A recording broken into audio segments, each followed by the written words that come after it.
Hello ladies and gentlemen, today I'm going to be sharing with you all what's in my hefty hairstyling bag. I love hair care, I love to take care of my hair, I do my own hair, so I'm going to show you what's in this hefty bag of mine. So let's go ahead and get started. My name is Charrese, welcome to my channel, Gracefully Charrese.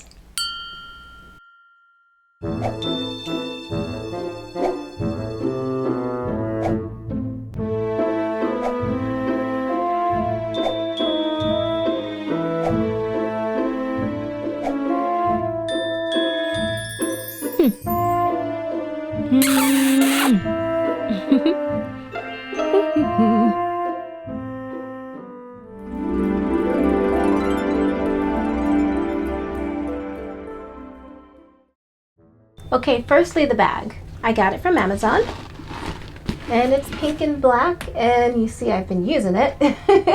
I've had it for a while, so some of the threading is, I tend to overstuff things. It's weird because I'm pretty much a minimalist, but I just overstuff bags for some reason. But it's a pretty big bag and it does the job, and it does come with the shoulder strap. So these are all of my hair clips. I use these when I'm curling my hair and also when I am conditioning my hair. I also have my scissors. I actually have two pairs of scissors. The pink ones are for my real hair, and I have a pair of blue ones for anything that is not my hair. I only use synthetic hair, Kinecalone. I don't know if I pronounced that right. I don't believe in using human hair for my own personal and spiritual reasons, but I get hair that mimics my natural hair as closely as possible. So since it's not like real hair, like I don't want to use the same scissors just in case it has some type of effect on the blades, and I don't want it to like affect my real hair. But I do cut my hair, trim my hair whenever it needs to be trimmed. I don't have a set time, and I also put it in layers sometimes, but I'm trying to just grow it out without actually layering it. So what do I use to wash and condition my hair? I use Dove Ultra Care.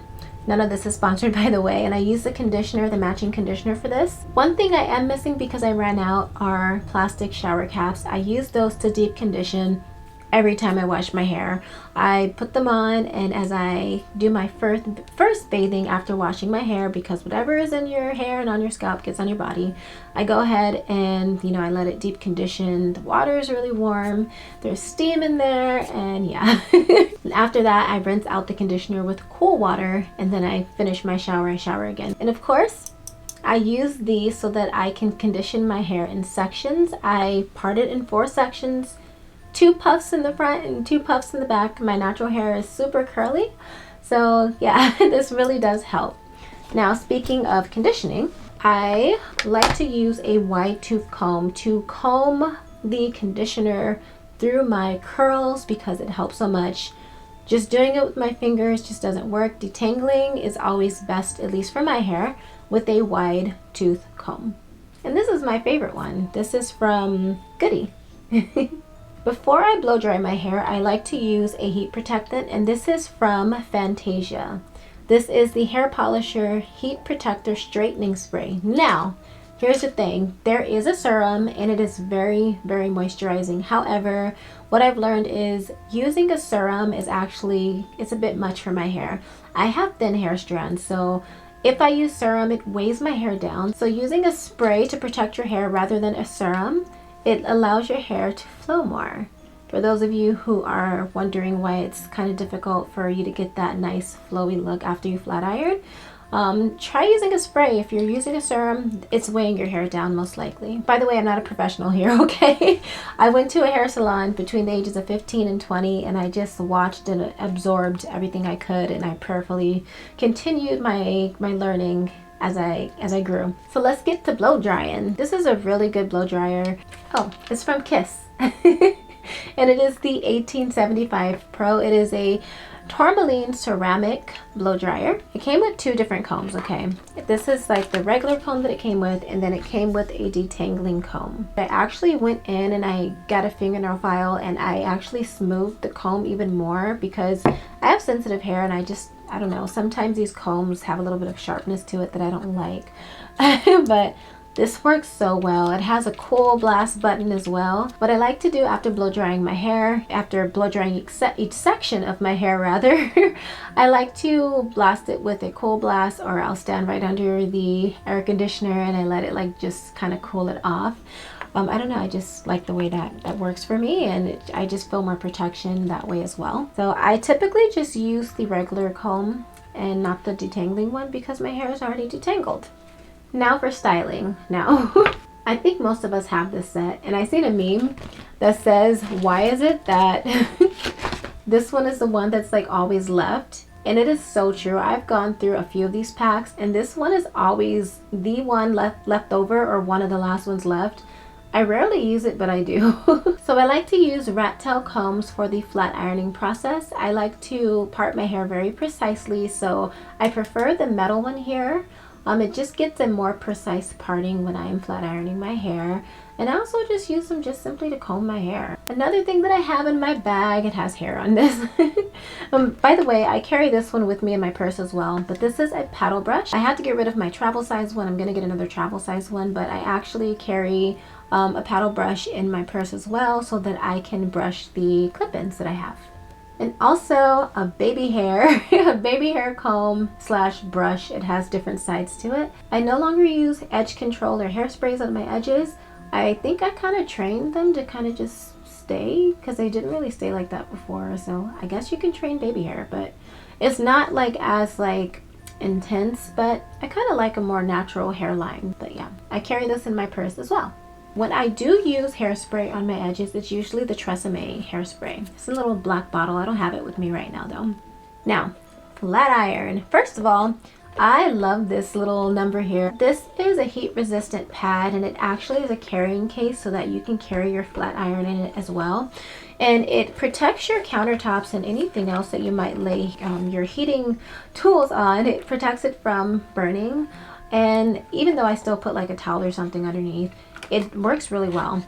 And this is the flat iron that I use. I love this flat iron. It's amazing, and it closes really tightly. I've used flat irons that don't really close very well, so then my ends just look really weird.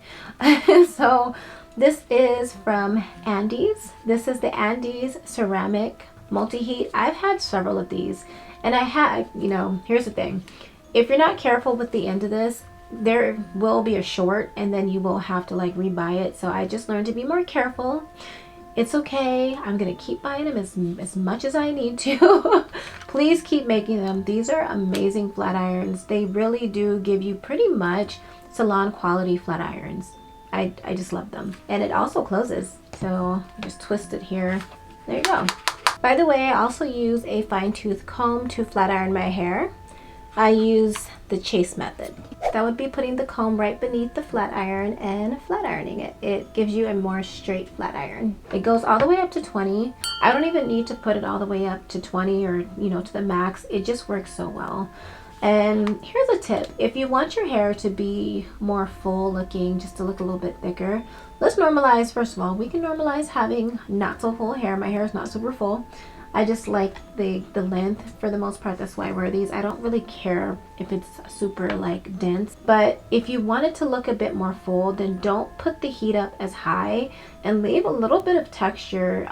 If you want it straight but a little bit more thick looking, you can do what you like, but I just strongly suggest that you're very careful. Like most people, you don't really need it to be the max. But if you do, please be careful and understand what you're doing, or ask a hairstylist for advice. I just don't want you guys to damage your hair. I've had a little bit of heat damage in the past, and I've learned to like really avoid that, so it rarely happens now. Next, this is my curling iron that I use. This is the Babyliss Pro ceramic tools. And yeah, I don't use it all the time, but when I do use it, it's typically on like wigs. I don't wear full wigs all the time anymore. I've chosen not to do that anymore. I typically use it on like the fake hair, or if I wear a wig, a full wig, which is super rare now. I haven't worn a full wig in a very long time, but this works really well if you're looking to curl your wigs or even your real hair. I try not to put as much heat in my hair. I just flat iron it and I leave it alone. I don't even touch it up unless I need to. So I try not to curl my hair after flat ironing it. Do what's best for your hair. I like having straight styles because I have to do less when it comes to heat. So the next thing I like to carry with me, even in my purse, are these little non-snag hair ties.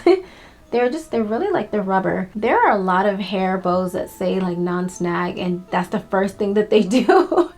But I got these. You can get these from Walmart. I think you can still get them from Walmart, but I got mine from Amazon. They sell a whole pack for like less than $5. They always get lost. Where do these go? Where do these go? I also like to carry around a satin hair bow, and I will get to how I sleep at night in a bit. These are non-snag, although sometimes they do snag a little bit.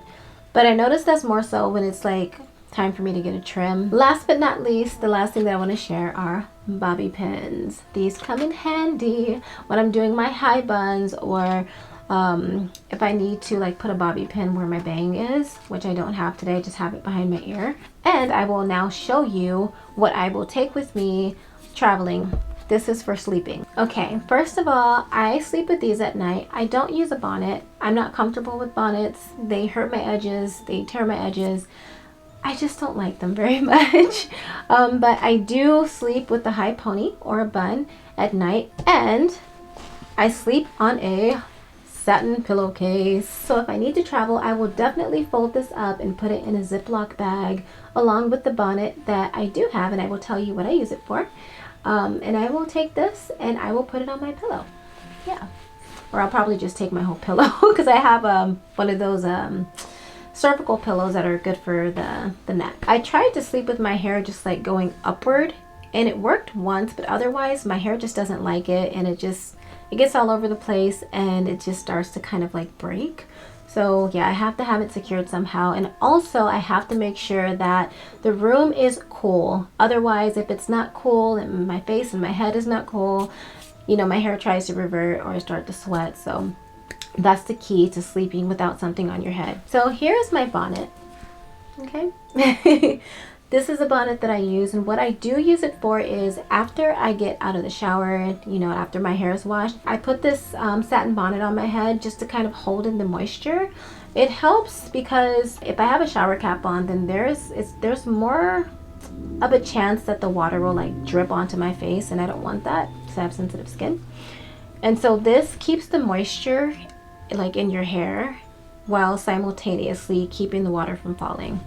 But I do bust out the the shower cap again when I'm actually blow drying my hair. As I'm blow drying the pieces that are being dried, this is still wet and it's not drying up. I hope that made sense.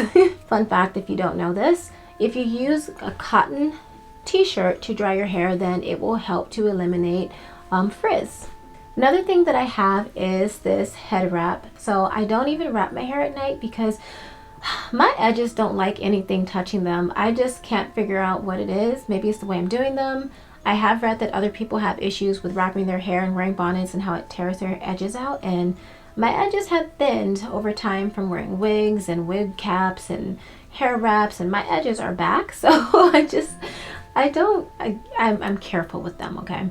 But I do wrap my hair like when it's like freshly washed and flat ironed, just for the shower and to wash my face, and then I unwrap, and even then it just like hurts my edges. It's always like one side, like that's the worst. But I tie it in this cute little bow. As you can see, I've already been using this one. When I'm close to hair wash day, I just go ahead and put my hair up in a bun, and I still wrap it with this, and I lay everything flat because I still need my body heat and the scarf to just kind of keep it tight. And then yeah, that way it won't frizz, because if I don't put anything on my hair, it's going to frizz. Is there anybody else who has that type of hair where it's like you need to have it flat, you know, when you're in the shower? And also if you put your hand like this or anything like that and there's like body heat, it's gonna like create like a wave. If there's anything else special that I need or that I would like to take along with me, like, you know, special hair pieces, then I will pack it on up and I will put it in its like secure cases. Matter of fact, let me show you. Here's some hair here. Satin robes are very helpful, helping to prevent split ends. I wear them daily. I made a whole video on my collection thus far. Ladies and gentlemen, it is important to take care of your hair and your scalp, and if you wear a wig or a hairpiece, please remember to not neglect the hair and your scalp that's underneath your wig or your hairpiece. It's still important. As cute as you look, as handsome as you look, as pretty and as beautiful as you look, it's still important to take care of your hair or your scalp underneath this as well, okay? Yeah, taking care of your hair, very important for personal hygiene, but it's also good to do just for self-care. Self-care, pampering yourself, showing yourself some love, loving on yourself, loving yourself. So if you don't know how to do your own hair, at least the basics, even just a really nice, good ponytail, or for you guys, just a nice, haircut. There's so many tutorials out there. Learn, It'll also save you some money, okay? We all know that I am frugal Fran here, okay? It does save you some money. So yeah, I just wanted to leave you with that. And if you can't, then at least see if you can ask somebody who can kind of help you out with that. I just think it's important to take care because there's so many things that can happen to our scalps and, funguses and just different things like that. It's nice to be put together. So, and I say that in the most respectful way, okay? It's okay to love on yourself. Okay, that's it. Okay, until next time, do all things in love and gracefully. Bye.